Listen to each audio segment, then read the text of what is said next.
Commence primary ignition.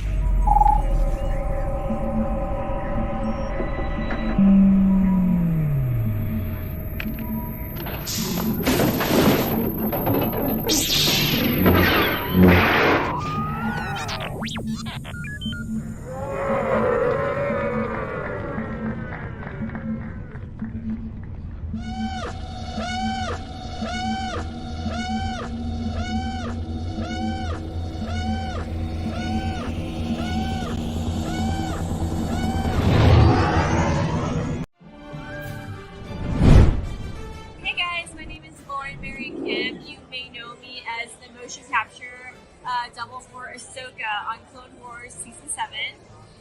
Be on the lookout for Summer of Snips on the Virtual Cantina Network.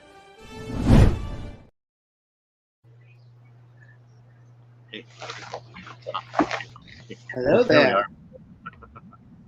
Welcome to another week of the Ahsoka Virtual Cantina Watch-Along. I'm Spencer. I'm one of your hosts for the night, and running the comm is Dave. How are you, sir? Doing well. Awesome. And we got Senor Jefe with us. What's up? Got my old Vader shirt on, and in sort of honoring a certain younger Vader that we might see. Spoiler alert! In this episode. And I'm wearing our brand new Master shirt, which is very apropos for tonight as well. Is that on the blue or is that on a gray? Oh, it's on a blue. It's on a powder blue. Ah, it's very powder, yeah. Yes. And joining us tonight is our resident Cookopedia, Catherine Cooke. How are you, Kat? Good. Hey. So we are halfway through this series already, which is ridiculous. Moves too quick. It's been an interesting, scenario, and the show has been crazy in itself. Now, Kat, we really haven't talked too much with you about your opinions of the show for the first 3 episodes. What's your thoughts? How are you feeling about the flow and how things are going and characterization on that? I really like it because they keep the focus on just the few small characters they have. They're not shoehorning in any backdoor pilots. The story is very simple, easy to follow, and it's sticking with key characters that we know, so they're not really having to reestablish who they are because, pretty much if you're watching the Ahsoka series, you know who everybody is from Rebels. As people have often joked, this is like Rebels Season 5. The only hiccup so far, I would say that the 3rd episode felt like more or less like the first half of the one we're going to watch tonight. Like, it might as well have just combined both of them. Because I think that it's like we're halfway through the season already, like you mentioned, and it's like, wow, that's kind of short. But yeah, I like the performances so far. I like the story. Some little nuisances here and there, but overall I think it's really good, a lot better than Mandalorian Season 3 and Kenobi and Book of Boba Fett. Come on, you didn't have any issues with bouncing blaster bolts off of lightsabers on the hull of a spaceship in space? Oh yeah, I've seen that. And then Sabine kind of repeatedly handing the villains everything they need to succeed. I'm like, no. Something I was thinking about making a post, but I thought it would piss people off, so I might do it anyway. Sabine is the Star Wars universe's Star-Lord. Nah. Kind of like the old Darth Jar Jar, theory that, he's being a klutz and helping everybody out left, right, and center. It's like, yeah, well, Sabine's done that in the first episode, and she does it really big time in this episode that we're going to watch tonight. I read an article that said Sabine is the cause of the First Order. And I'm like, oh, wow. That would piss a lot of people off if that comes true. Well, Han Solo created the rebellion single-handedly. Yes, of course. But first and foremost, I want to thank you, everybody, for joining us right now. Sound off in the chat. But over 20,000 units of the Ghost sold, mostly yesterday. Dave, you were saying that it was going to come down to the last 24 hours. I called. I think my initial prediction was about what the Dragonfly did, which was about 22,000, and we came awful close to that. Right. And people were worried, and I was like, no. With a couple days to go, it's like we're only a few thousand away. Totally going. Now, my financial fiscal responsibility got the better of me, and I did not get in on it. So I'm going to live vicariously through those who did. I may or may not already be regretting that, but I was like, oh. Right. Yeah. But Well, you stuck to your guns. I'm impressed by that. I think it's gonna be it's gonna be a cool thing, and I am waiting to see what people do with it when they get it. That's aside from the money, that was my other biggest not doing it, because I would get it and it would sit in the box. I would might display the nice box, but I'd get it and it'd sit in the box over there. I want to see people be able to display it, whether they display it as is, like, I have my classic Millennium Falcon sitting over here with the thing open and all my little figures inside, or whether, people go ahead and get this big giant glass coffee table or display box or whatever to show it off. I think we know at least one person that's going to do that. I think we know two that are planning on I think we doing know that. multiple people doing that. I had an amazing idea that if I had actually backed it. There's an episode of Rebels that I was scrolling through, and the ghost lands on the top of like a AT-AT, and I was like, wow! Instead of it being in low in a coffee table, if it was sitting like as a side table on top of an AT-AT that was the same scale, that would be amazing. Anyway, sorry to interrupt, Kat. If you got proper beams in your ceiling, you could suspend them on cables and have your own little, have it flying sideways. I think Jeff has that. Already have that? Not in this room. Jeff has that in the other room. I've had the 3/4 inch scale ships for. Now I don't know how heavy this has lab goes. Bigger. So yeah, it looks pretty. I didn't buy it, but I looked at the pictures and it does look pretty sturdy. The fact that the inside is to scale versus, like that Falcon behind Dave. Yeah. Like you'd stand them up, they're sticking their heads out the side of the fuselage. That doesn't really work. Right. I mean, this is big enough, but I like the big ass one, BFG or whatever, or BF. No. Oh yeah, I have seen the big one at a local comic shop. has that, but I've got like my little play center going. Oh, the LED's falling over. Oh, Lando down. Works every time. Too much Colt 45. The one I have hanging in the other room is the newer version of that has the light up back end, which is pretty cool.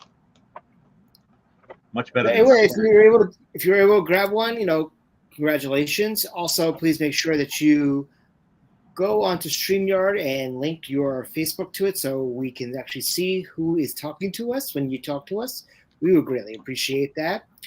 And as we pointed out, I am wearing our Master T-shirt. It is available on TeePublic right now. So if you check out, and the Beard Batch shirt right there, and the version 2. I almost wore that shirt today.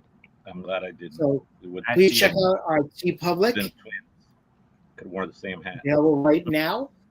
Sales all the time, and during the fall months, there's sales pretty much every other week. So please take a look at that. There's new stuff like the new ones, the new just for fun ones, the daughters ones, and the Plo Koon. Yeah, Plo Koon is your father there. That's a fun one. Somehow Max Rebo can return. And if you're not interested in those two, remember on TeePublic you can get those in tank tops. Mark Von Olen sports his Rebels Revisited tank. He rocks that all the time. But they've got baseball tees and sweats and stickers. And phone cases. Yep. Bags. BMF F. Big Mother Falcon. Yes. And we're writing that idea down. Yes, have some. But very excited about this episode. A lot of great stuff going on. Dave, what's going on with the VCN? What's going on with the programming? What is not going on with the VCN? There is so much content on the VCN. Like, this StreamYard account gets like if we were doing by the mile on this thing, it'd be crazy because people are taping shows or they're broadcasting shows. Everything's going on. We've of course got the Thursday night watch along getting ready to go down like right now, and actually like later tonight at midnight Pacific, the next episode of the Ahsoka after show is gonna drop, so you can watch that on demand. We're not, expecting you to be up at 3 a.m. Eastern watching the guys from the Jedi Archives on that, but watch that at your leisure. We're watching it, we're talking along a little bit, but they really go into more like in-depth reactions and what's going on that. Their theories, they have a lot of background.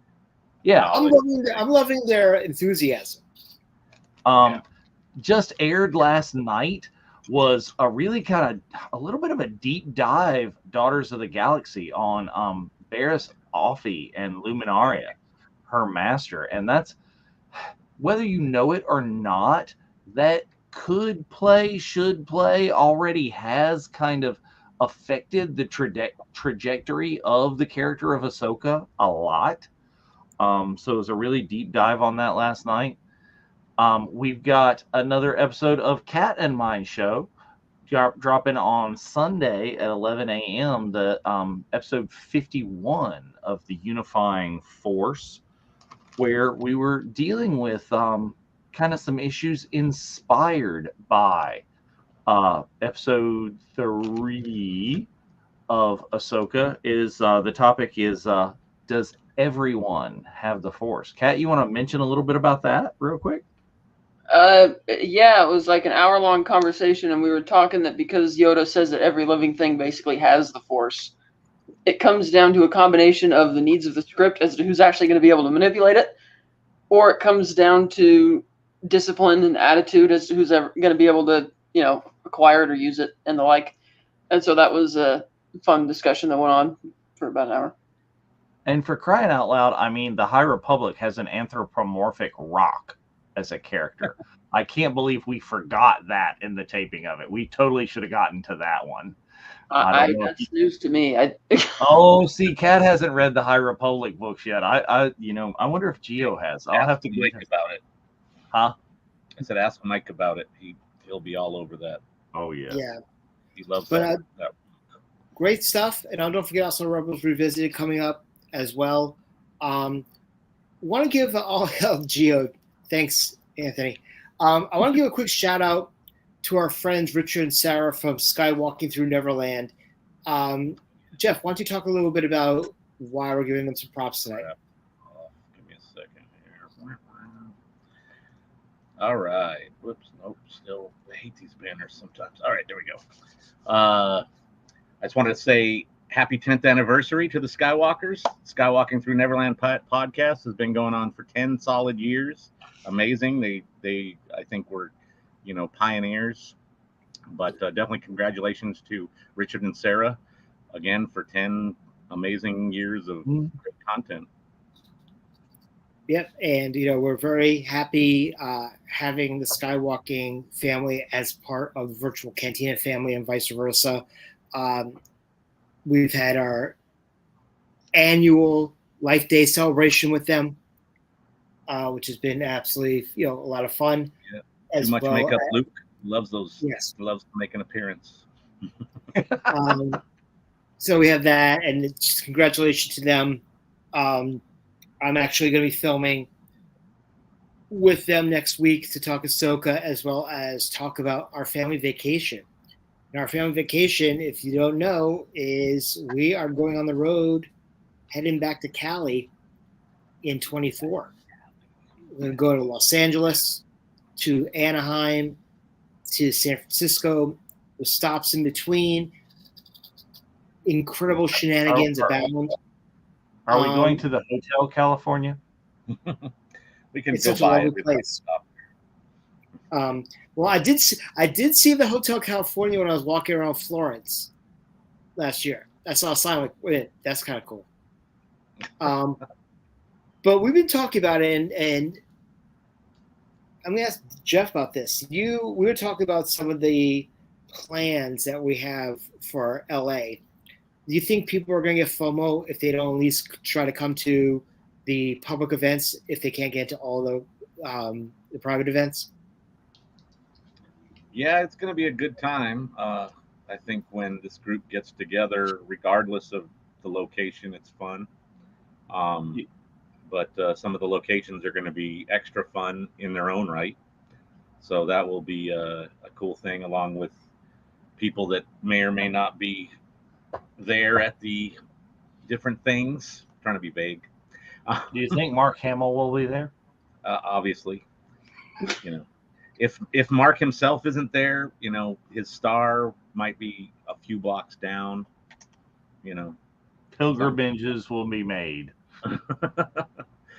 We can visit him and Carrie and Harrison if they don't decide to show up. Carrie, rest in peace, definitely won't show up. But Harry, you never know. Yeah. He might fly in, but we don't want him to fly too close to Scum. So we can keep that in mind. Try to come and join us. Honestly, I'm telling you flat out right now, from the lineups that we are working on right now, and free entry into our public meetups with signings,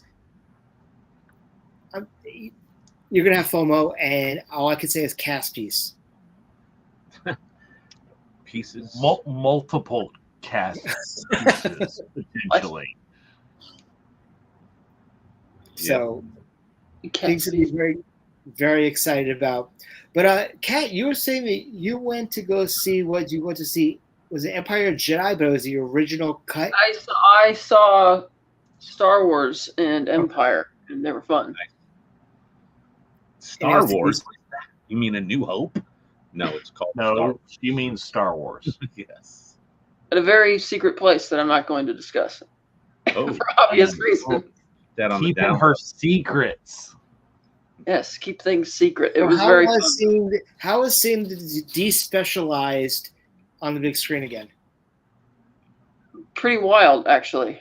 I hadn't seen either of those two in theaters at all up to that point. Yeah. That front row dead center was pretty cool. Nice. The Empire transfer was, I'm not sure what the source was because it looked quite a bit fuzzier. But those were quite good. Nice. Definitely an experience. And there's one more to go next Thursday, maybe. Oh, okay. Got to have that trifecta. I had the privilege of going to a charity event last Wednesday. I think I mentioned it already. At the TCL Chinese Theater in Hollywood. I like to call it Grauman's. And they played Empire and had a bunch of 501st members there. And I ran into the Skywalkers, speaking of which, again, congratulations on 10 years. And then I had the privilege of going to the bowl on Saturday, Hollywood Bowl, that is, and seeing Return of the Jedi for the 40th anniversary with an orchestra, LA Philharmonic. Very cool. The fanfare alone got the most amazing reaction for 20th Century Fox. It's so funny how that works. It's just ingrained into the DNA of Star Wars. Oh yeah, the same thing happened when it became apparent when they played Star Wars and it was the original fanfare and the original logos, and everybody knew what that meant. And the cheers and thunderous applause was palpable. It's really great. My brother said that it was unlike anything he's ever experienced before. Was that his first movie at the bowl experience? Star Wars? So they go to the bowl often. Okay. But they don't really go for movies per se. But they go Disney night or for actual shows. but he was just like, oh my god, it was like so immersive. There's lightsabers all around me. I'm betting we know someone who was carrying one of those. It's in the photo Yes. that I took with Sterling near his seats right before intermission ended. I was literally running back to my seat as they were playing like return to your seat music right before they started the second half of the movie, because they cut it off about an hour in and then brought it back up for those, I guess, who had to pee. I don't know. No, I think that's the thing that they do in shows like that. no, he had an absolutely great time, and I know his brother-in-law loved it. And they went to Disney the other day and did all the rides again. And Monday. I was blocked out, so I couldn't join them. I did go to Scum and Villainy after the bowl, though, and met up with some people that I ran into on the way out of the bowl. So that was cool. It's funny because I remember Brian that you met over at Bakersfield. He went Friday night to the bowl, and then went to Scum after that. Nice. Yeah, it's kind of a thing. There's a lot of people that do that.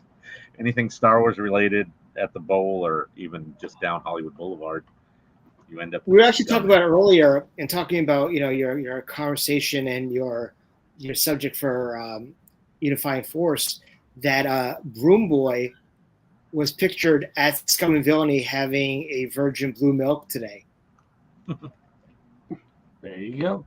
So talking about Did he just grab it across the bar and slide it to himself? Well, if Sabine can do it with a sake cup, and Broom Boy can do it with a blue milk, we got some issues there. I do wish they would put the original movies out in theaters more often. They sell out like crazy, Yep. And those are really great group movies to see. Oh yeah, I mean, Jedi was 2 nights. I've never seen Empire in theaters. That was seeing that. Go ahead.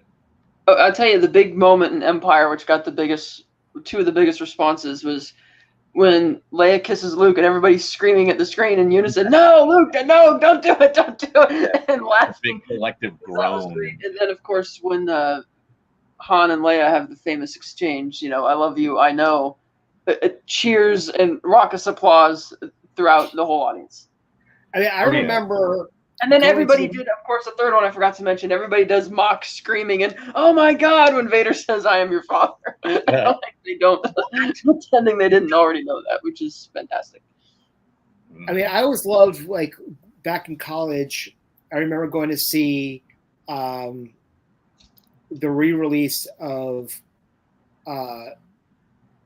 Star Wars, and when you see a long time ago in a galaxy far, far away, everybody raised their lightsaber. Like, I remember, I was like, "Oh my God, this is like Rocky Horror. This is midnight." So speaking of which, that was you're segueing beautifully to my question for the group here. We were talking about we'd like to see it more often because people love to see it. Would it ruin Star Wars for you if it were on at midnight every Saturday at like Rocky Horror, and people brought props and did the kind of thing, and it became a performance show like Rocky Horror? No, because I did that last year when they had Rocky Horror on tour with Barry Bostwick and the shadow performers in front of the screen, and it was awesome. Yes. And if Star Wars did the same, I'm sure people would love it. It would be. Anybody else? I would think it would be better if they, like, it wasn't just Star Wars every week. Like, maybe if they did a different movie each week. Yeah. I mean, of the original trilogy, and just cycled through those three, so that it wouldn't be exactly the same each week. But I think it would be very fun and popular for a while. At some point, it would kind of lose its luster, I think. I mean, Rocky Horror hasn't after all these years. I mean, I used to live. There's different waves of people that discover it as well. Well, that's true. So, I used to live like a couple of blocks within walking distance of a theater that would play Rocky Horror every, Saturday at midnight. And I have lost count of the number of times that we went and the number of bags of popcorn and toast and toilet paper that we, just brought right in, rice and the whole deal. It did not get old, Rice was the one thing the theater forbid people from taking in for Rocky Horror. They're like, no rice. Too hard to Did your Shadowcast like sell sand. what they called bags of shit? I know they do that on the East Coast, where they would actually sell for like $5 a Rocky Horror kit with toilet paper, toast, water guns. I've been to shows that Yeah, they did had stuff things like that. Yeah. but I've never been to Rocky Horror. There was a group here that did like parody reenactments of movies live on stage, and they would include a cast or a audience member as the main character and have them read off a cue cards. One of the things was called Terminator 2 Judgment Play or something like that, and they would get somebody out of the audience to play Kyle. Was it Kyle or Arnold's character? Anyways, they'd bring him up and have him like read off. They'd give him like a jacket and have him read off the cards and interact with the rest of the cast, who's obviously cool. Knows their lines. But that they would do things like include things that they did one that was Point Break themed, and they had the guy come up and do the Keanu role, or they would audition cast audience members. Anyways, pick me. I'll hand the script back to you. They would sell like for $1 a little bag that included a poncho, one of those cheap plastic ponchos, because they would also have blood bags when anybody got shot and like squeeze them so they just shot out. But they would include that, a bunch of money that you could get robbed from, like when the guys came around with the president masks on, they would rob the audience, and some other stuff that was like related to the show. But cool. It was fun to have that interaction and be able to just get it when you were there. So that was kind of fun. One of the local groups up here has done Army of Darkness and Repo, and other cult films. The Room. Cool. We got a bunch of people in the crowd. Thank you very much for joining us, and we got a lot of Facebook users. Dave, how do we remedy that? We kick them off for good. No, it's not. Bye. Bye now. Bye. Right there, right down at the bottom. Please, if you are a Facebook user, go down to streamyard.com/Facebook. Enter in your name and already. Just so we can know who you are and who it is that we're interacting with on the show. So we love your comments. We'll usually put it up if it says Facebook user if it's cool, but I'd still like to be able to give you credit and know who you are. But something like Hunter. Good evening, Hunter. Speaking of Hunter, I want to put over the fact that Hunter is running our meetup at Fan Expo San Francisco. Oh yes, I know. So very cool. Thank you very much, Hunter. If you're going to be going there and your headliner is Ewan McGregor,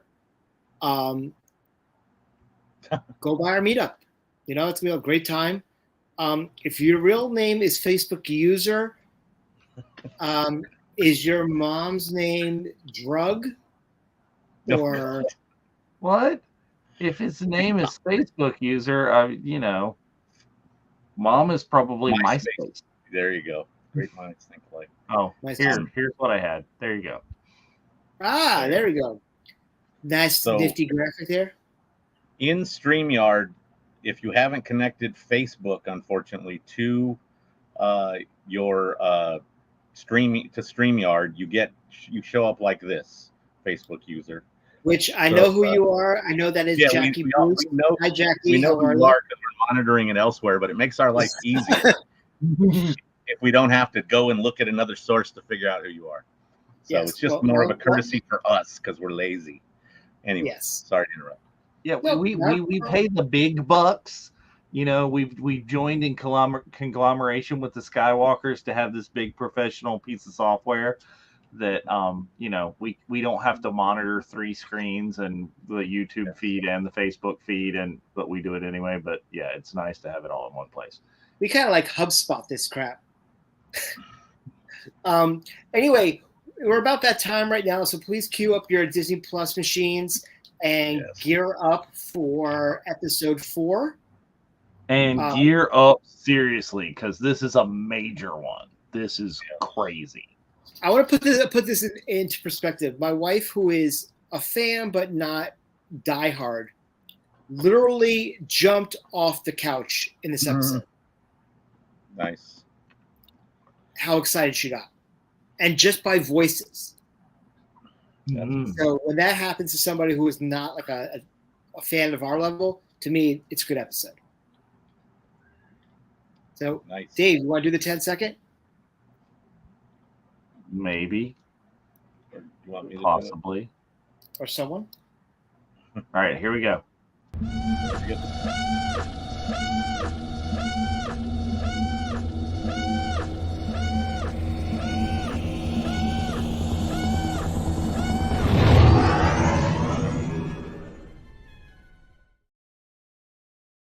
I remember.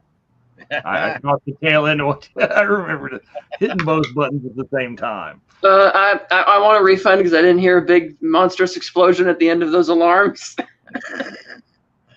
Yeah, well, the explosion is the episode, and you got to have it muted. I love that meme that watch the recap. Everybody loves the recap. Yes, definitely watch the recap. I love that meme that I put up today of Huang with other Jedi foundlings. Oh, it's okay, gorgeous. You're okay. And goes Sabine, you effing donkey. Yeah, the juxtaposition of Gordon Ramsay in Huyang form. Yeah. He was very behind. Hey, so. Hunter, they all die. What about the dies? Kat, what was your thoughts on the live action prequels? Like yours. There be whales here, Captain. Star Trek reference for the win. I guess they looked cool in the way they were portrayed, but I'm not really a fan of the concept of a whale that can just jump to hyperspace on its own volition. I think that's a little weird. Even for Star Wars, that's a little much. Did anybody else also notice that Sabine's helmet's in red in this one? I did not notice that it was slightly different. That's not the new one that they're marketing in this one? It was blue before. Maybe it was the lighting. Because I thought her new helmet was really, really gray. No, I'm talking about in the intro with all the helmets. Oh. See, I don't know if there's anything to that. They changed that crap back and forth. Like, Marek's was blue. That was what I was going to mention. And yeah, so he, he's dead now or whatever. I don't know. Maybe he's not. I wouldn't bet on that. Aren't spoiler alert. Sorry. Isn't that just the effect of the blue or red light on a silver mask or something? It could. Or is it actually colored that way? I'd have to watch it again. I thought it looked burgundy. But they do seem to switch it up a lot too as to which masks they're going to feature. Oh no, that part. Yeah, I'm talking about. I think they're messing with us. The idea is that it's supposed to be blue for good and red for bad, and then you can kind of get an idea who, if you see them in that opening, that they will, it's going to be so and so versus so and so, and it seems to have been flipped this time. I don't know if it was an oversight or if it's foreshadowing. So she made a very interesting point, Ahsoka, in this particular scene, that, if they can't have the map, then no one should have it, and if that means we have to sacrifice Ezra to keep Thrawn back. What's your thoughts on that, Kat? Well, yeah, destroy the map. Plus, Ezra has already been shown to send her a message saying he was all right. So, granted, we don't know how old that message is or when he sent it, but if that's his wish, he can come back when he wants. And granted, Thrawn's only one person, and I do wonder what the logic is as to why Ezra didn't kill him wherever he went. It's like, really, this is Thrawn, and why is he still alive? Like, there's so many unanswered questions as to where exactly they went and what exactly they did. But yeah, you can't let your love of Ezra risk Thrawn coming back, especially since if they're going to get Thrawn, that implies that he has either a military fleet where he is, or they have something they can give him now in the unknown regions of this galaxy. We don't really know, but yeah, it's too big of a risk. You got to destroy the map. But see, here's the other thing, though. Ahsoka full well knows that she is wasting her voice telling that to Sabine. She knows Sabine is not gonna destroy the map because of Ezra. And I mean, I got the impression that the Ezra message was like something he had filmed before he left and like left it for her. I didn't get the impression that came back from the unknown regions that you knew he was alive, because I think that would be even more motivation for her here to not destroy it if she knew he was out there. And but because Ahsoka's like, he's already gone, he's there, and it's like, but she just knew she's wasting her breath. She should have just done something else that to prevent her from being put in that position to give it up. Well, she also shouldn't have let Sabine take the map to begin with in the first episode back to Ezra's old house. It's like, yeah, she's just being stubborn and wanting to take it there. It's like, no, you can look at the map right here if you want, But Right. You're right. Part of it, I think, is also, as we saw in the third episode, they thought they were going to get reinforcements from Hera before they arrived there, and then that didn't happen because Mon Mothma strangely didn't think it was a good idea, or she didn't voice her support, which was a little odd in that scene. So maybe Ahsoka did expect there to be more people there, so Sabine wouldn't have to be in that position. Yeah. See, here's something I liked, a little like nuance, a little detail, is how Sabine's blasters open, where it's the opposite of like a regular handheld firearm. Is you don't pull it back to open the chambers, you're pulling the whole thing forward. Thought that was very Swarzy and pretty neat. And it had put the cartridge inside it. They make it goes pew pew. Yes. Well, they showed stuff like that. They've showed that on the Din Djarin's blaster before. The opening piece, and he's got to put in the cartridge. So they've shown a little bit of the illusion to how there's something that has to be loaded to make those blaster bolts work. That's one thing you don't really see regularly in Star Wars is reloading. Mm-hmm. So I think it's a multiple kind of thing. Is it strikes me, I don't know. I think this is science fantasy. We talk about this all the time on the Unifying Force. It's not science fiction. If this was Star Trek, you would have a technical manual on the blasters that would explain this exact functionality. I have Mr. Scott's Guide to the Enterprise in like 3 different forms over there on the bookshelf. But they always imply that a blaster has some sort of magazine or something. Like they look like they have things like that. So I mean, Malbus has the big. It's a belt-fed blaster. Oh yeah. Something coming. Yeah. Whether it's. I don't know. I'm sure someone has. Yeah, it's the Rock'em Sock'em Star Wars. Possibly coming soon to a TV. I like that he's not asking for help yet. He waits until the guy covers his mouth. Like, maybe you should have shouted the minute it showed up. Alarm! Intruder alert! Danger! Sabine Will Robinson. So what I think it might have been Screen Crush or might have been Star Wars Theory, but he was wondering why Huang didn't go all Grievous and bring out the 4 arms that he had in training mode. Yeah, it's true. Like he could have been like he had those top arms and grabbed the guy's hand off of his face or something. And this is the first time we see live action Sabine with the helmet on. It goes back to the needs of the script. Yeah. See, people that have actual, knowledge is I wonder too, and I'm sure someone knows the actual technology, if like blasters are a little bit more like rail guns where there's like some sort of aluminum cartridge that the energy cell accelerates to the speed of light and makes it that sort of thing. I don't know. Good question. Anybody in the chat have any info on that?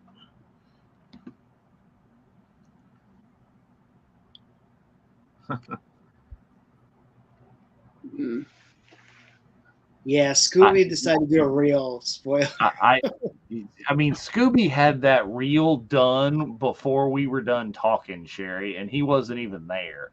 I was like, Dave, what are you gonna? He's like, that wasn't me. No, Scoob was on it. Yeah, He just boom. All right, so is this foreshadowing, saying that you guys work better together? He's telling him not to fall for slasher movie logic where we got to split up. But the fact that they were just working together and were leaving together kind of implied that they had planned to work together. They should have said, "We'll be right back." Yeah. They should have said, we're working together, and then you should have Morgan Freeman in the background. They, in fact, did not work together. All right. So So the let's talk coloring about is a lot Jason better. Momoa's hair. Yeah, the coloring is a lot better on Jason's hair. It doesn't look like he went to Party City like he did in the last episode. But some of this is like really like the dark background doesn't like make it pop like you think it would. It's like the lighting. Yeah, I mean, I still think if this were like a natural native thing, is this why is I don't know. Picture of Kanan. Is everyone watching for the picture of Kanan? Oh, I saw that in the thing. Yeah, I didn't look closely at her controls. I like how there's no interference on the radio from all the other captains saying, "Hey, you don't have authorization to leave. Where are you going?" Didn't they have like that issue with Rogue One when they came up with the name? They did. Rogue One. That is the name. That's why they had it. Okay, here's the point here's where I screamed my head off at the TV.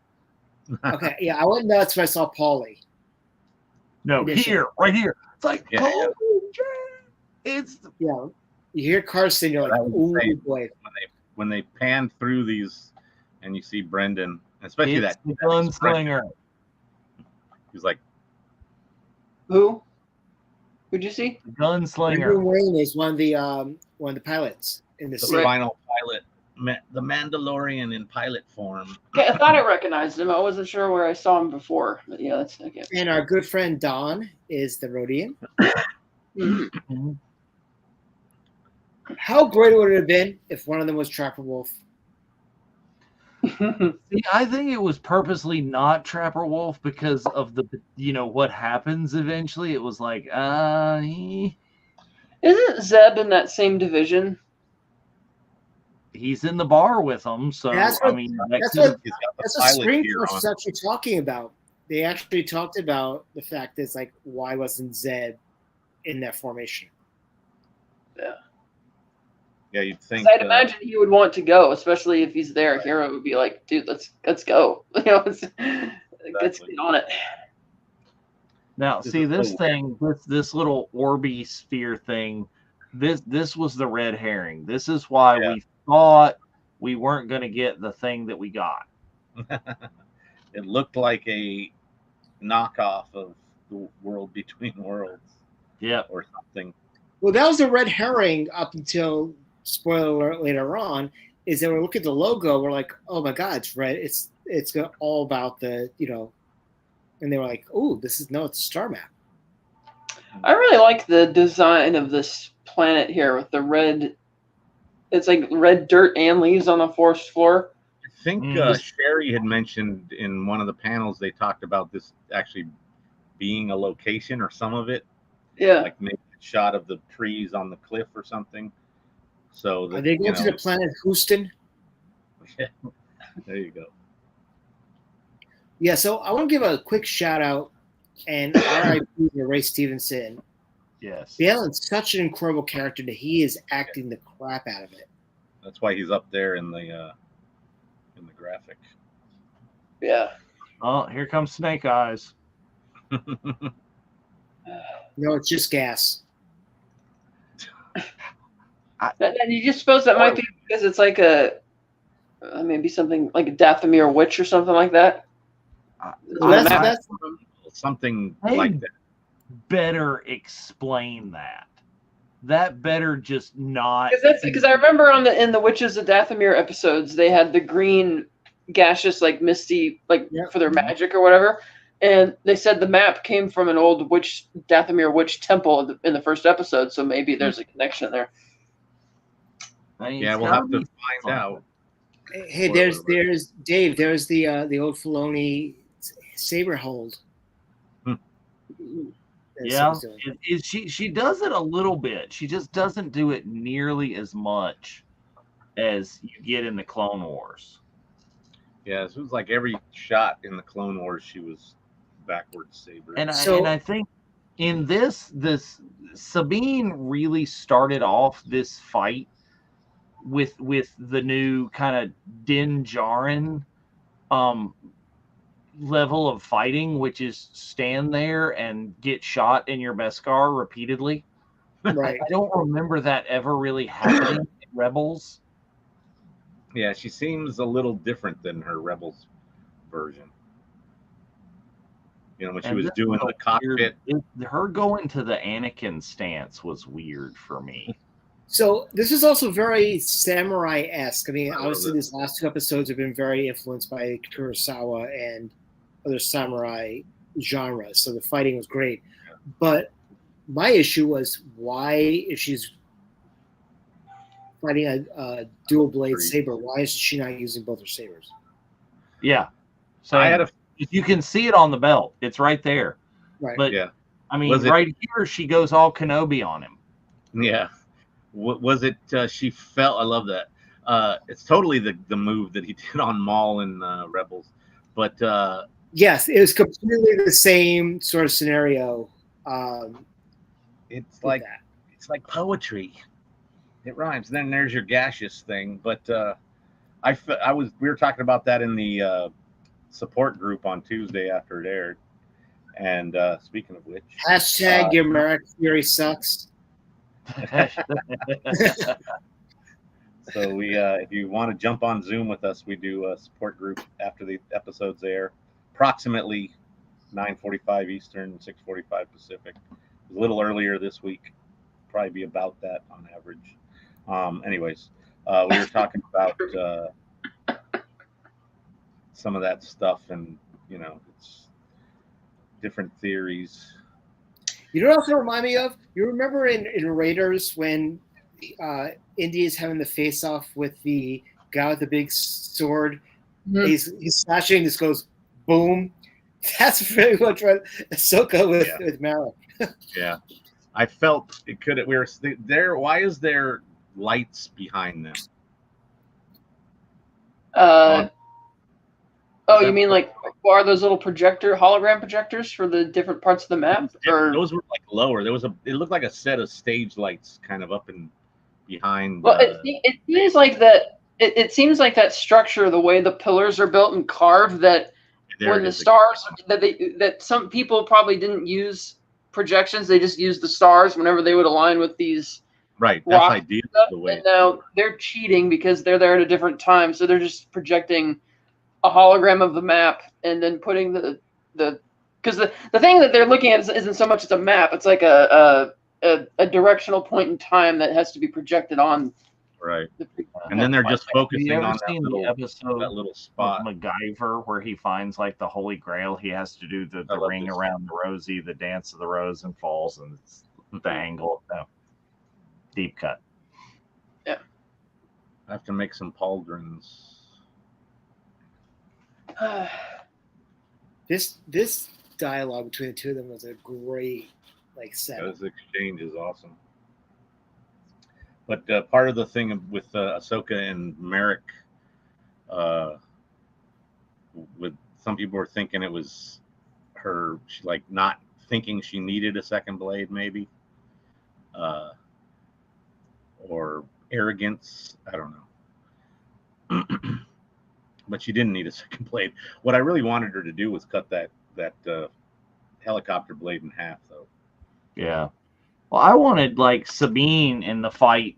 She eventually does it at the end. She goes, Mandalorian to defend herself. Is with the that's like when Shin is distracted when Merritt gets it. Is like you totally could have like blasted her right there.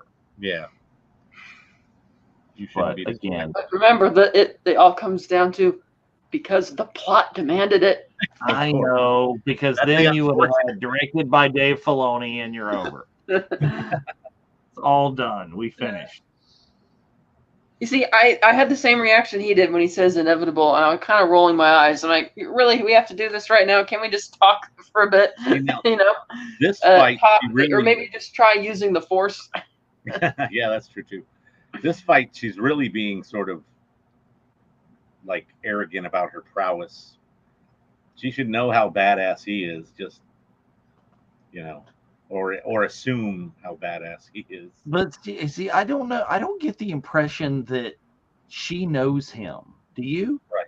It kind of looks like he knows her or knows of her, because she knows her connection with Vader for sure. She's flat out said, "Anakin never spoke of you." Right. So, which is also her way of insulting him. But he's not enough to care. So you're inconsequential because I haven't heard of you, or I'll tell you that I haven't heard of you.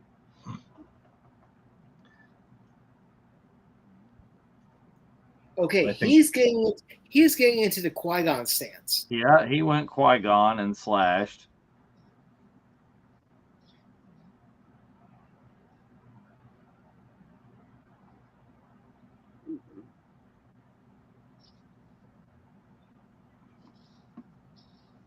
And this fight gets a little even prequel, where they're swinging the sabers around and like jump stepping. Right. Yeah. That's sort of a lot of Anakin and like Dooku kind of in that fight, or even Yoda. If I were her, I probably would have used the Force to try and knock over and smash the hologram projector things for the map, so that way even if the thing finishes doing what it's doing, they're not going to be able to know. Right. Yeah. That would have been the easy thing, is just knock out the transmitter that's sending it back to the ship. Yeah, throw your blade. There he goes. Use the Force. Do the Force choke, and then use your lightsaber to smash everything. Do we know who's stunt doubling Rosario in this scene, or is this some of this Rosario? Some of it's Rosario, like the facial shots, but we'll see at the end who it was. But Ming Q, who just joined the con circuit, did the choreography for it. I thought he did a fantastic job. It felt a little cartoony, that scene. It's still going on, of course, but the whole her thing, like reaching out, trying to get the map kind of thing, like that's when you use Force push and knock it off its little thing. She's trying. Sabine's trying. Boom. Yes. Whistling birds. What I loved about this scene in general is two different versions of lightsaber battles. I actually, when I was watching, I said, "No, this is faster, more intense." Oh yes. An upcoming series on my YouTube channel, by the way. Faster and more intense. They're reviewing the films of George Lucas. Okay, now Spencer, if the meme that you sent me about like when she grabs the sphere, if that comes to pass, just wrong on so many levels.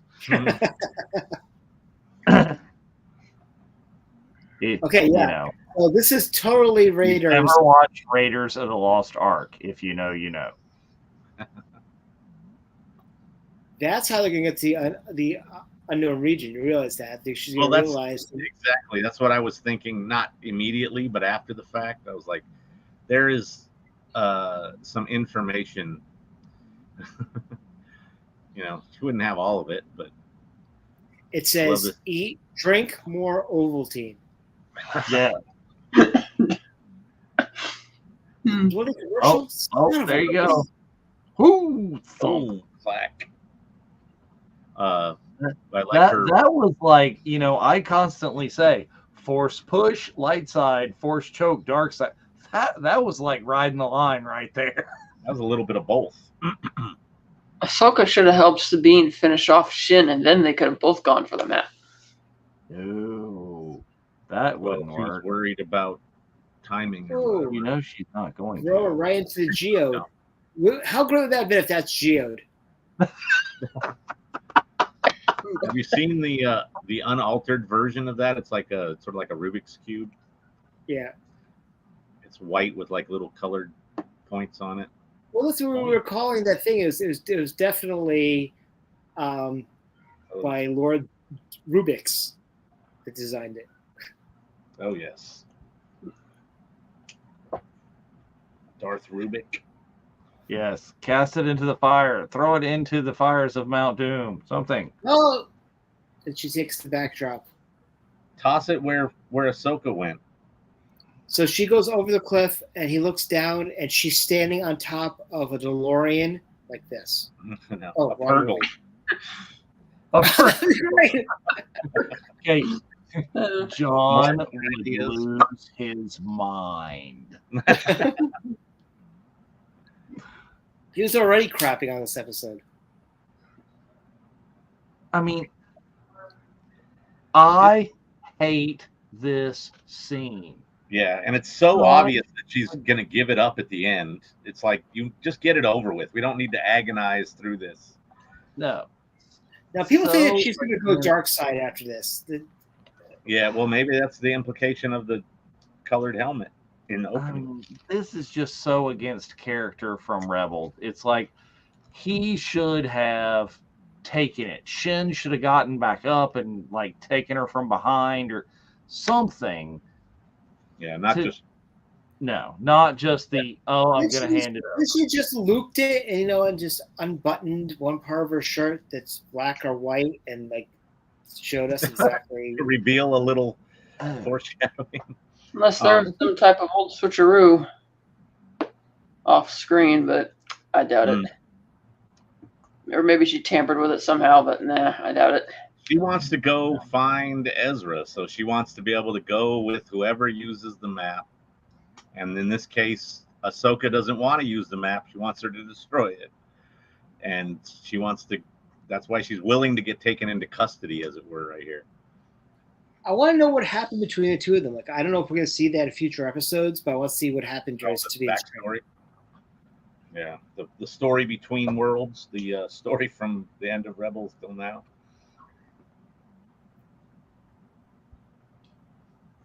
Well, Luke definitely would have acted like that. Oops, sorry.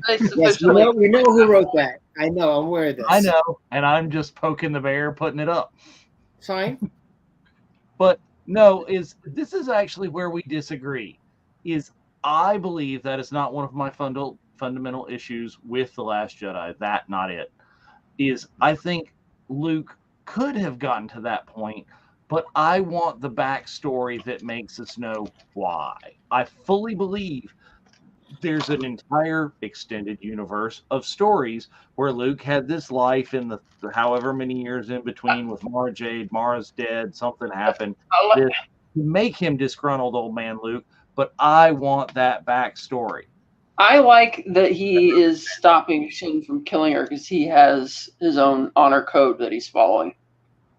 Yeah, that was actually really great. That I love his line of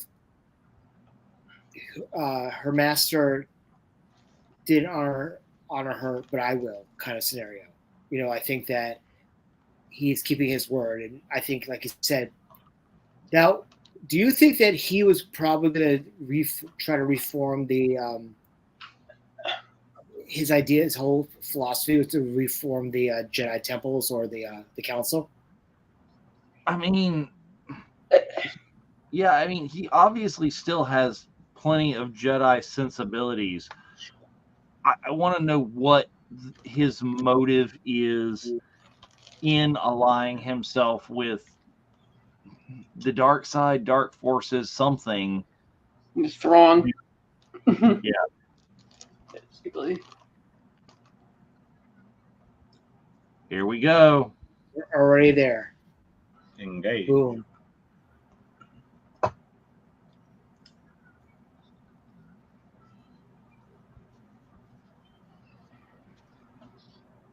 Wow. See, I love simple uses of the lightsaber like that. In other versions of Star Wars, they would have sliced through it or something, right? Yeah. Like swinging at a T-ball, whatever that's called, with the ball on Right, it. on a batting tee or something. Yeah, T-ball tee. And I love the idea of just turning it on and just saying, okay, damage.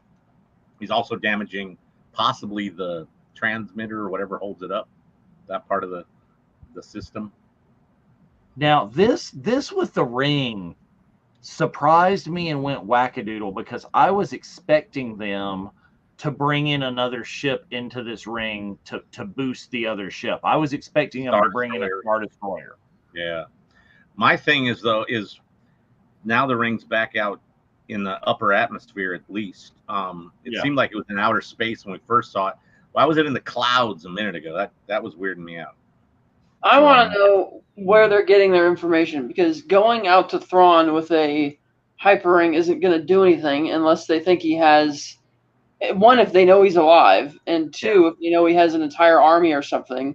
So how are they communicating with him already? I think he disappeared on the Chimera, didn't he? Yes, but how about that line that Paulie just said, lock in the S formation? Like, oh my God, that's a New Hope line. Dave loves that stuff, man. Mm-hmm.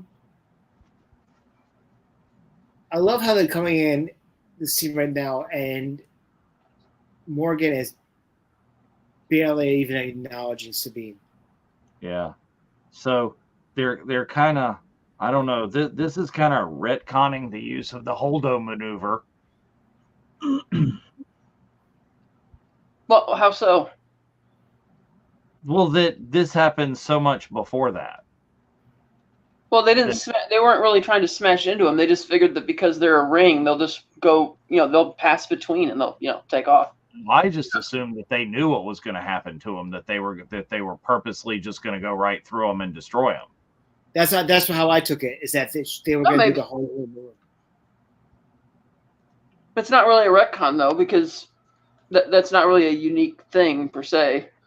Well, I got the impression that when she did the Holdo maneuver, and why it's called the Holdo maneuver, is that was a new and I think that's something the fans and the media coined because that character was the one who did it, and it just kind of wrote that into. Yeah, I think her name being Holdo was the reason it was named after her. Whoa, Chopper's like, oh no. But it's another one of those things where where you have to write based on what are the needs of the script at the time. Like, it makes no sense for Yoda to give up at the end of Revenge of the Sith after one failed assassination attempt against Darth Sidious. Let's just hope these twins are going to grow up and do something to save us. That makes no logical sense at all, but for the fairy tale and the plot, it does. So, yes, it should make sense that the Empire should have thought of getting assassin droids to do Holdo maneuvers a long time ago for battle maneuvers, but they didn't because the plot demanded. And apparently the writers in general didn't even think of that until they started writing Episode 8. I've got a bad feeling, and Chopper said it before her too. Oh, Star Wars tropes. Now, this. Oh my! This is the second time I yelled at the television during this episode. So she got they fake it to the water, but then as soon as I saw this, the change of scale and the thing, I'm like, oh no. Yeah, she's not in the water. I actually screamed, oh my God, they're actually doing World Between Worlds. Well, we kind of all expected that, didn't we? At some point in the series? So what I was talking about earlier, Kat, was when we saw the big screen, the map ball thing, that was the red herring trying to throw us off, making it so similar to the World Between Worlds that we kind of got lulled into a false sense of security that, it's the map. We're not going to see the world, but no, there's the world. Okay, so hey Snips. Yeah. Like, interesting reveal. So if you look, we were talking this on Tuesday. His scar is actually there. It's very faint, but it's there. He still looks older than he should to me. Well, He looks younger than he did in Obi-Wan. Barely. I don't think they need to do that at all in this. I mean, it's like a spirit realm, so he can kind of look like however he wants to look like. That's true. But And then again, we don't. I'm assuming he pulled us through a portal. Or maybe that's not him. Maybe that's Oh yeah, I do see now. Watching on the iPad, I can see the scar. You couldn't see that on the TV. It's just dark enough in the shadow. Does he have Vader's lightsaber on his belt? But you also hear that the fact that they play the chorus of the Imperial March at the end of this episode. That's exactly. Oh it. yeah. Yeah, he had Vader's saber on his belt, didn't he? On the left side. I think so. I'm rewinding and looking right now. And that might not be him either. That could be a trick. It says right there. The Emperor. Every voice in your head. Sorry. Go ahead. So, I mean, there was an article months ago that if Hayden was going to show up, I mean, obviously it was a rumor that he was going to fluctuate between Anakin and Vader in the series. Mm-hmm. Yeah, the saber he has on his belt is not all chromed out like the Anakin saber. It's got some black accents on it for sure. Unless that's just shadow. So, Kat, what's your thoughts on this episode while we're waiting for the credits rolling? I liked it. I wish they'd combined it with last week's episode and just had it be like a hour 10-minute thing, because the third one kind of ended abruptly. I don't like that Sabine just gave up the map, unless of course it might be some type of trick. Like, did she swap something out? Did she tamper with it in some way? Don't know. Because you're right, it does go against the way her character was portrayed in Rebels, that she would never do that. I'm still curious as to. I like that Baylan Skoll has his own morals, but again, it does add the layer of mystery. Is why is he aligning with Thrawn? Like, what does he think that Thrawn is going to do that the New Republic isn't doing to make things better? Didn't kind of imply he didn't really care about Thrawn specifically. He cared about like the power that he was going to receive, or something from something along those lines, which again suggests that the villains know something that we don't about. Whatever Thrawn's up to, or whatever is out there that they expect they're going to find. Yeah, so I do hope that it's not going to be styled as like, because we're already halfway through the series, and I hope that they get to spend some time on it, and it doesn't become like a to be continued thing, in which case they'd have to recast the Baylan role. Because the whole draw right now from watching each episode is essentially what have Thrawn and Ezra been doing? Where did they go? It's like I'm kind of like, yes, these are good episodes, but I'm like, come on, let's get there. And I hope that I kind of have a feeling with the way that it's being paced that they might not get there till like the final episode, but we'll see. Yeah. So we were just seeing right there a second ago, in the credits, you saw the. Okay, so Lieutenant Landor is Brendan Wayne. Yes. Right. Yeah, I was made fun of at the end because I'm standing in front of my television set with the remote, like up close, looking at it. And what are you doing standing in front of the TV? Look. Oh, I paused it and then I'm taking pictures. So the point made here in the chat. Yes. Anthony's like, Thrawn, there may be a reason why they're theatrically choosing to release episode 5 theatrically. I'm excited about that. Like I mentioned, I'm going with Frank and Kathy and a whole slew of other members to the Boston showing. I'm hoping they're going to have giveaways like they had in California and New York, because that would be awesome. So Michelle Lee is a stunt double for Ahsoka in this episode. The power droids are Nicole Bothell, who has done quite a bit of work throughout Star Wars, at least the Filoni era. The Mouth of the South is a stunt performer. Yeah, Sherry, how D plus like shrinks the credits and gives you your next episode, whatever recommendation is. Like, I had to go specifically and go back in and make it bigger, and then like. I don't know if that's a good question. I don't know if the Rosario said that 5 was her favorite, but hey, episode 5 is my favorite in the Star Wars. So.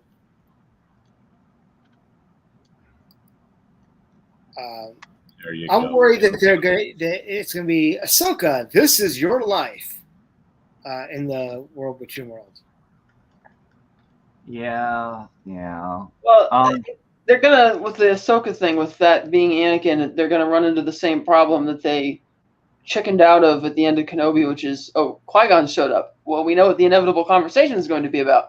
With Ahsoka, you're gonna have a similar problem unless that turns out to not be Anakin, or if it's an Anakin from an earlier time period who came through a different portal, which at outward appearance it seems to be the case, but the fact that they're playing the Vader music and he might have that saber with him suggests that maybe there's something wonky going on here.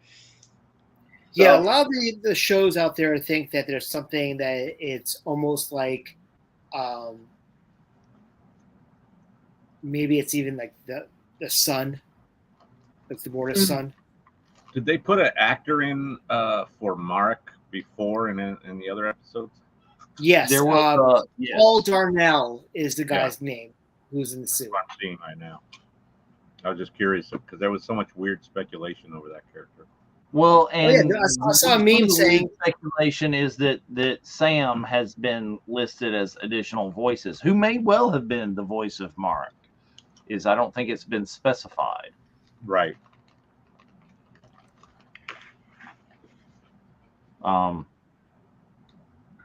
Yeah, but there's so much that can happen in the World Between Worlds, and so many. I mean, I assume that many of you are in the same position in your circle of friends and coworkers that I'm in, which is people come to you with questions that are watching this, and it's like so many people. What happened? Is Ahsoka dead? Is she doing? Where is this place? Where was that she ended up with? And I'm like, you haven't been watching the Summer of Snips. But here's the thing is, though, like, perfect example of that is that, there are people out there who don't understand what's going on and are lost. But then I look at, for example, Amanda, who has not watched Rebels or anything, but she understood what was going on. Like, she's like, okay, this makes sense to me. And she didn't know the backstory. Which I was worried I would have to pause every 5 seconds, explaining, but I don't in this at all. Well, yeah, I mean, you can get the story and you can get the thing, but I think there's some misconceptions that come with getting the story and being somewhat without having the backstory. Is you get is she dead? Is this the Star Wars afterlife? Is what's going on? Is that Force Ghost Anakin? Is that and the answer is, well, it's the World Between Worlds, which means all of the above could potentially be true. We don't know. Like the dead, I wouldn't believe and buy because she's been there before and she wasn't dead. So have many other people that weren't dead. But we made this analogy the other day, but makes more right now. What if the projection of Anakin is kind of like the projection of God in Star Trek V? Well, then it would still be a trick. Yeah. Yeah. And the fact that they're playing the Vader music implies that it is a trick. Yeah. As well as the fact that he seems to be having his Vader saber with him further shows that it's a trick. So someone said earlier in the chat, I'm scrolling up there, who it was, I did post it, but said that it was definitely the Annie saber because the Vader one hooks at the top, whereas the Annie one hooks in the middle. Yeah. Furthermore, it can't be an Anakin. Like, it can't really be a legit Anakin because one, it would mean it would be obviously before the events of Episode 3. But it seems like if Anakin had discovered something like this would have come up during his years as Vader a lot. like trying to find this place again to access it for the Emperor, rather than waiting nearly 15 years or whatever until the timeline of Rebels, when the Emperor's shown to first be trying to access the world between worlds. I would think that if that is really Anakin and he had been there and he knew about how to get there somehow, he would be like totally gung-ho trying to find it. Because we know from Empire Strikes Back, his whole mission in that movie is trying to find his son, so that way he's like, hey, the Emperor has foreseen that we are going to overthrow him, we're going to win. He would love to go back and see if he could go, if he knew the world between worlds existed, he would love to be able to go back there and save Padme if he could. So that leads me to believe that this Anakin is not real. Like it's a fake, that it's something else is going on here. Because you have to work, I mean, obviously when you're writing a show like this, you obviously come up with new scenes for legacy characters to inhabit, but you still are beholden to the content that has come before. We have 6 movies with Anakin, and we know what's there. We know logically what has happened or what wouldn't have happened. And it's like, that seems like too big of a thing for him to discover and just kind of, oh, well, and, just kind of toss it aside and go back to being, like we saw that Palpatine was very vigorously trying to access it and was very upset when Ezra stopped him at the end. And presumably he couldn't find another portal, which is why he went back to all of his other contingency plans. But Vader, given how much he loves Padme, I figured there would have been a big storyline somewhere in either the comics or Rebels, or even Kenobi, where he would be trying to find his way back into this place for the purpose of, saving Padme. Hell, go back even further, try and save his mom. Oh, yeah. So, Jeff, what's your thoughts on this episode?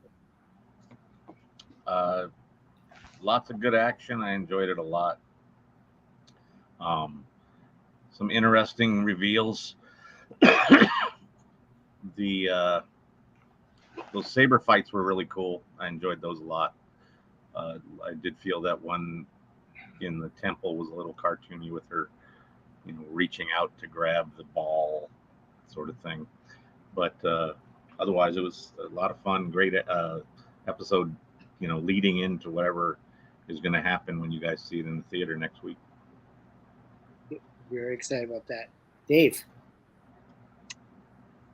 Lots of things I loved, little things that bothered me. The major thing that bothered me, like I said, Sabine's willingness to hand it over and it being so out of character, unless it is revealed that there's a plot going on, that there's a double cross about to happen.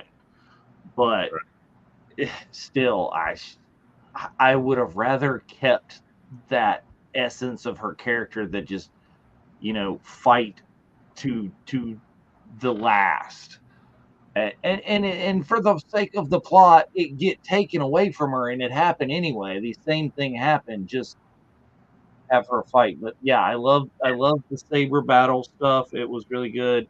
I hope to goodness we get some more like backstory on what the deal is with Marek. That's just, if they have messed with us this much on who it is and the bait and switch and everything, just to slice in half, smoke, never speak of it again. I'm gonna be crazy about that. That somehow needs to rematerialize somewhere with with Morgan's character. But this episode has so very much done its job of making us want more and anticipating next week and really waiting. Is I really like that. I miss network television. I miss network television and having an event and a show every single week during prime time that you could go and watch, and you're on the phone, a corded phone attached to the wall, talking to your friends about what's going on and watching at the same moment. And I really think this is recapturing that. I really do. Yeah, I do like the 6:40 or 6, whatever it is, 6 p.m. Pacific, 9 p.m. Eastern drop time, because that exact reason. It's appointment TV. It's not, I'm going to watch it tomorrow at some point because it drops at midnight. Well, I'll be asleep because I have to get up for work, yada, yada, So having that ability to sit down and watch it, and then literally, during or right after, kind of go over it with the majority of people that have watched it, because you're not waiting for everybody to catch up to where you are. Yes, because sometimes the during comments get annoying. Yeah, and having to stay spoiler free, is hard. So one thing I love about this, and we talked about this with Mandalorian, is it was one of the first shows out there to break, I want to call the binge cycle that Netflix kind of built. Oh yeah. Which goes back to our childhood of actually watching shows and being the anticipation of next episode and be able to talk about it, because I know flat out all of us would be like, I'm watching the whole goddamn thing right now, like if it came out like that. But now we have if they dropped all 8 episodes at the same time, I think I'm going to be sick the next day. I feel a mental health day coming on at work. Yeah, but also the fact that they changed it to Channel Tuesday. Yeah, that's fun. Yes. But my favorite thing is it being at, a reasonable hour as opposed to, midnight my time, 3 a.m. You two, me and Kat get a little earlier, but still, I'm not about, honestly, I would have done what I normally do is sleep in the living room, have my alarm set for 2:45 and start texting everybody, all right, I'm awake. But I love the fact that on Tuesday nights, we have our happy hour, we discuss the episode, disappear for an hour or whatever, and come back and have a support group. Because we need a support group after this last episode.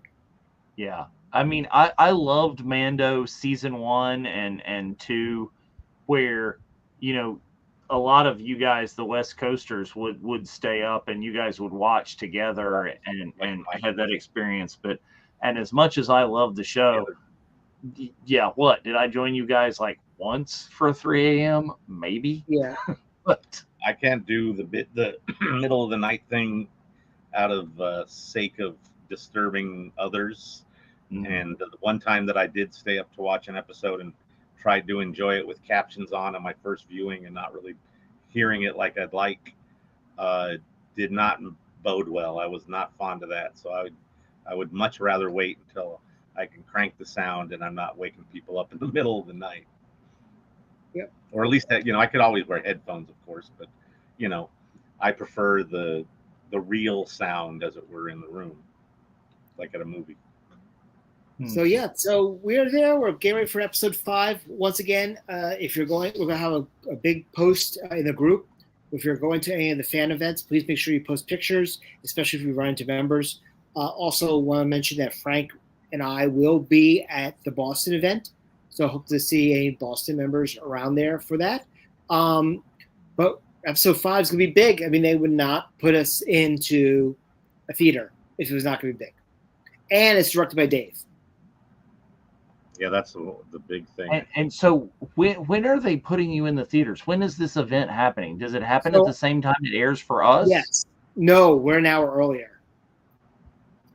I swear, if I get text messages. While you're watching it. Oh, no. I felt the way. Hopefully I'll be back in time for the after hours. If not, I'll talk about it on Thursday. Support group. Yeah, for support group. But very excited about this. But once again, Kat, thank you so much for joining us tonight.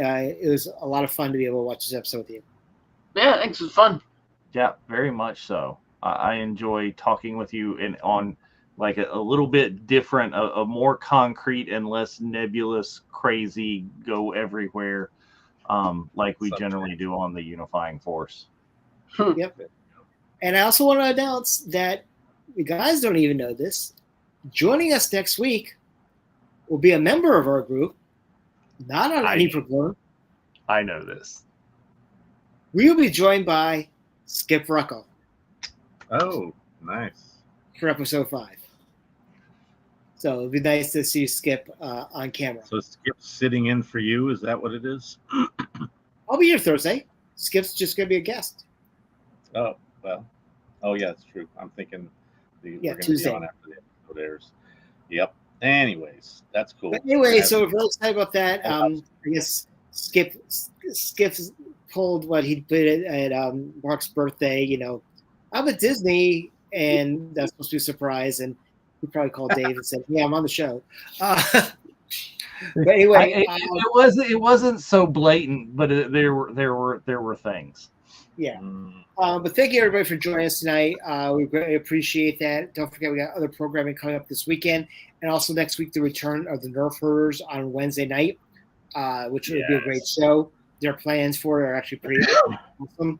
If you caught their last episode, it was a lot of fun, and you can catch it not only on their channel, but we're broadcasted throughout the VCN as well, which is great, and a lot of great comments, and a lot of everything from there. So. Enjoy your weekend. Get ready for episode 5. It's probably going to be a doozy. So from Kat, from Dave, from Jeff, this is Spencer saying, may the force be with you. Always. Who's doing what? Are you getting it? Am I getting it? Who's getting it?